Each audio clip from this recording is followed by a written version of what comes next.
1. La estrategia de la distracción.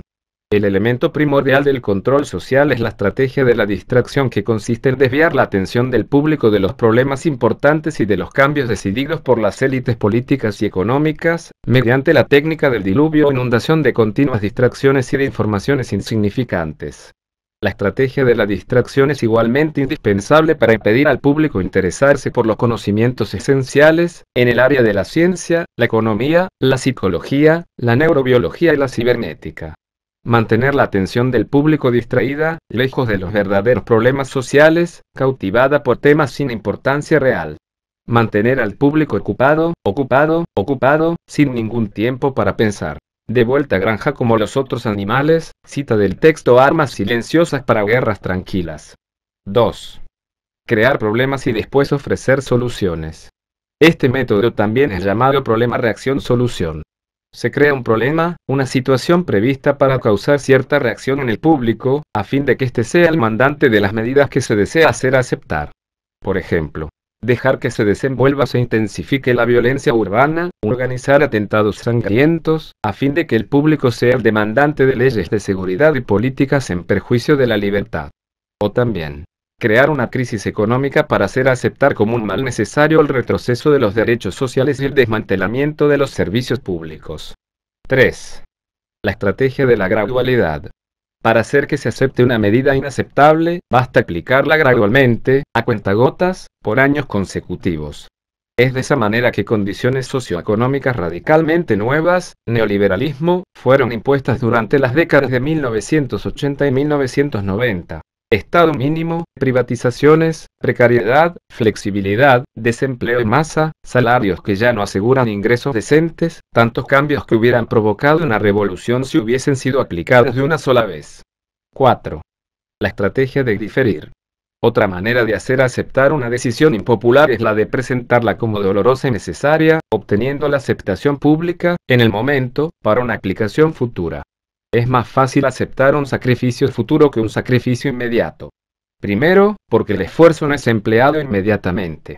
Luego, porque el público, la masa, tiene siempre la tendencia a esperar ingenuamente que todo irá a mejorar mañana y que el sacrificio exigido podrá ser evitado. Esto da más tiempo al público para acostumbrarse a la idea del cambio y de aceptarla con resignación cuando llegue el momento. 5. Dirigirse al público como criaturas de poca edad.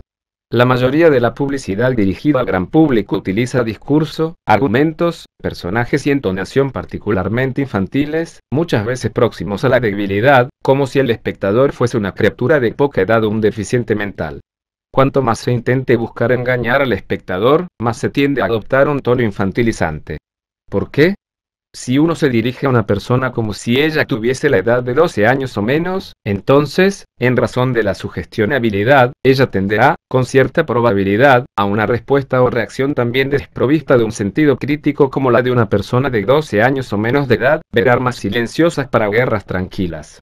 6. Utilizar el aspecto emocional mucho más que la reflexión. Hacer uso del aspecto emocional es una técnica clásica para causar un cortocircuito en el análisis racional, y finalmente al sentido crítico de los individuos. Por otra parte, la utilización del registro emocional permite abrir la puerta de acceso al inconsciente para implantar o injertar ideas, deseos, miedos y temores, compulsiones, inducir comportamientos y 7. Mantener al público en la ignorancia y la mediocridad. Hacer que el público sea incapaz de comprender las tecnologías y los métodos utilizados para su control y su esclavitud. La calidad de la educación dada a las clases sociales inferiores debe ser la más pobre y mediocre posible, de forma que la distancia de la ignorancia que planea entre las clases inferiores y las clases sociales superiores sea y permanezca imposible de alcanzar para las clases inferiores, ver armas silenciosas para guerras tranquilas. 8.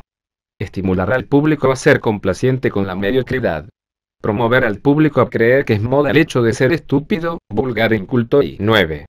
Reforzar la autoculpabilidad. Hacer creer al individuo que es solamente él el culpable por su propia desgracia, por causa de la insuficiencia de su inteligencia, de sus capacidades, o de sus esfuerzos. Así, en lugar de rebelarse contra el sistema económico, el individuo se autodesvalida y se culpa, lo que genera un estado depresivo, uno de cuyos efectos es la inhibición de su acción. Y, sin acción, no hay revolución. 10. Conocer a los individuos mejor de lo que ellos mismos se conocen.